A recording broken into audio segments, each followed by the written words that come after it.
All right, welcome back to Squawk Box, everyone. Joining us right now is former SEC Chairman Jay Clayton. Of course, he's Apollo Independent Chair, also a CNBC contributor and a Squawk Box regular. And Jay, it is great to have you here this morning. A lot of directions to go down this morning. We're going to talk about regulatory oversight, but we were already talking this morning about who's been placed where in the cabinet and what to think of some of these things. The Attorney General, Matt Gaetz, is raising a lot of brows in Washington at this point. People wondering whether he would be able to be confirmed by the Senate. What do you think of the choice? Well, actually, let's talk about the choices collectively. Okay. And I think they tie back to the key promises that were made in the Trump campaign, and that I think the Trump campaign believes that they won on.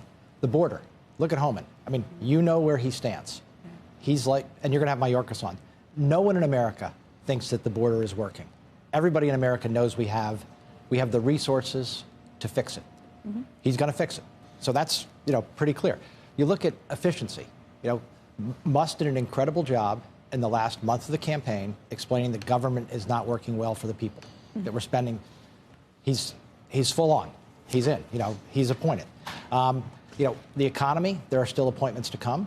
So we'll take a look at that. We'll be watching that pretty closely. That's the market's going to be watching. The market's going to be watching commerce. that. And then the Justice Department. The American people, when they look at the last 10 years and things like the raid on Mar-a-Lago, that's a thing that I think you talk to anybody, it bothers them. Because what was so essential that you had to have a nighttime raid to get documents? We've never had an answer to that question. And this wonderful country, we rightfully have a healthy distrust for government. And we need to think about whether, law enforcement has been used in a way that really is politically inappropriate. That's a question that we're allowed to ask, and we should ask. Now, I know lots of people at the Justice Department, and I know lots of people at the U.S. Attorney's offices. Almost everyone I've ever met is a fundamentally good person, dedicated to the country.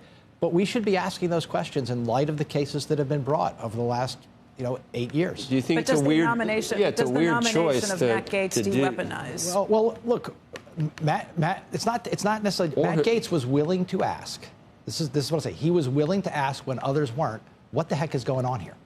Very loudly, and I think that is something that's. People are asking the same thing about some of the things in his life, though, too, like what the heck. I'm not going to get into that, but for the government, it's front and center. I think the question. This is a different point, maybe. I absolutely accept the idea that there's a whole bunch of Americans that distrust government, they distrust the legal system, they think it's been weaponized. All of those things, I think, I will stipulate to you are true. But isn't that amazing? 100%. And needs to be fixed and resolved. Mm-hmm. Okay. The question is whether resolving it with somebody who, on its face, creates a whole other level of distrust about government and whether they're the right person. I mean, there are members of Congress who have literally said that he showed them pictures of, naked women on his phone and on the floor of Congress. And I just think, on its face, a sensible person who may have had that distrust says, well, do I trust this?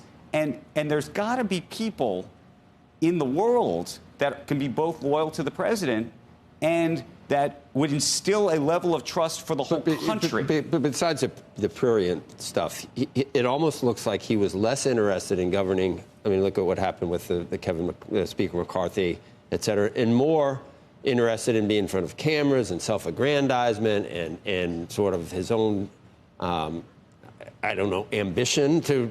It apparently looks like it's paid off, but there was no governing involved in that. That's sort of the thrust of the Journal piece today. They don't bring up any of the more tawdry aspects of this. Do you think that in 2 days, I guess they're not going to do it, do you think that the House Ethics Report should come out as part of the vetting for him to get to? I'm going to leave that all to the Senate. Would you agree to be deputy AG under Matt Gaetz? Look, I'm not going to.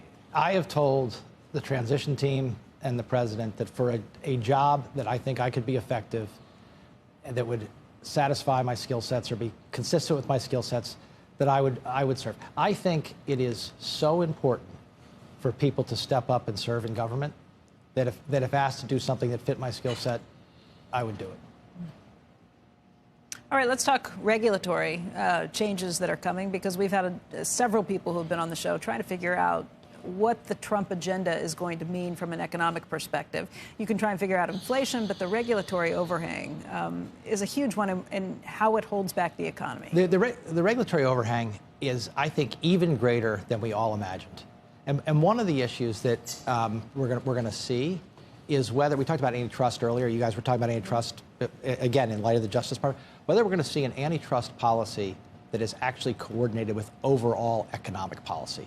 So if what we're going to do is drive growth through the flywheel of energy, tech, capital, human capital, and the like, are we going to have a antitrust policy at the FTC and the DOJ that fits with that, or that is, quote unquote, independent of that? There are times when independence, meaning isolation, is really silly in the regulatory state. Okay, so Eamon was on earlier today and pointed out that Matt Gaetz is what they call some of the conservatives who like Lena Khan.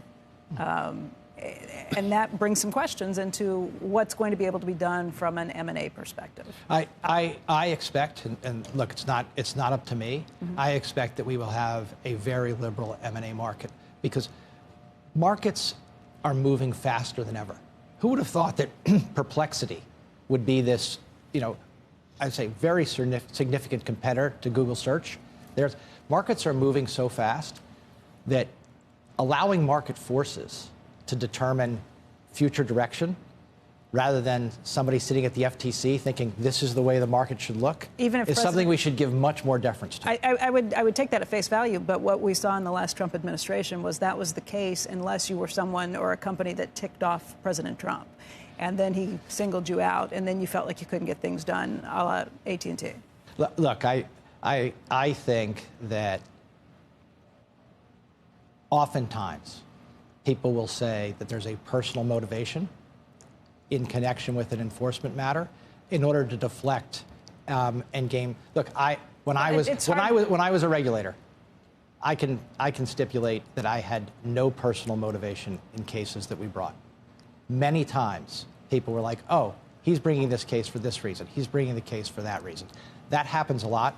We should be somewhat skeptical. When people say it about anybody in the Biden administration now, I'm highly skeptical. Although it's harder to deflect when you have a president who's very vocal on social media, on X or Truth Social or someone, saying things about the companies that are trying to get things done, and then somehow, lo and behold, they are blocked by government offices from being able to do those very things. Yeah, looking forward, I don't expect a lot of frictions in the M&A market unless if I was going to go somewhere, it would be using your market power to dominate another market. That's the kind of thing where I can see. But otherwise, maybe game on. Game on. Because it's been shut down for 4 years. Because it's been shut down, and the markets have moved on, right. And markets move faster. Do you know anything about the economic appointments? You know, you're hearing it when we're going to hear Treasury comment. You know nothing. I know no more than you do. No more. John Paulson's out. That we know. John Paulson's out. Yeah. We know Howard Lutnick wants to be in, supposedly, right. by way of reports. I don't know. Besant. I think these are extremely important appointments. We have an economy. Mark Andreessen made a comment that I thought was absolutely terrific. He said it's a coiled spring ready to explode. He's right. And the economic team should recognize that and know how to release that spring in the way that's best for the country. So can I ask one thing? We keep talking about a coiled spring, and we also talk about sort of the everybody being very excited. And then at the same time, you've talked about it. Even Nelson Peltz talked about it yesterday. This idea that we might actually be headed into a recession, that things don't, the trees don't go to the sky, that it's just impossible. It's a crappy time. I saw that. Was he talking about the markets, or was he talking about the general economy? Because I think he was talking about the market. I think he was talking about the market. Because we're at 20. No one wants to be president at 23 times earnings. You know what I mean? When you come in, it'd be better. I'd love it at 10 times earnings. You love coming in at the bottom, right? Right. Or if you're going to create jobs after a pandemic, bring it on. Buy low, sell high. Oddly enough, but it works. But if it demonstrably is a coiled spring, then actually the market should hold. I mean, I think the market is anticipating the uncoiling. The market's way ahead. But we have to uncoil that spring and continue to drive the economy forward. Energy is so important. Tech is so important. And efficiencies. This is an easy question for you. Will you still be a CNBC contributor in a month? Hope so. Are you firing me? No, I'm just wondering whether you have bigger fish to fry or not. You have no idea? We do love you coming on here. We do. Thank you. You'll still come on, but it just might not be as a. Why not? This is from the lawn. It's like from the lawn. Exactly. It's like an argument at Thanksgiving dinner. Tell that guy cutting the grass. Do you know who I am? Just tell him. When he's cutting the grass and you're trying to do an interview, because they constantly have the edgers going and stuff. Yeah, we got some great landscapers at the White House. They do.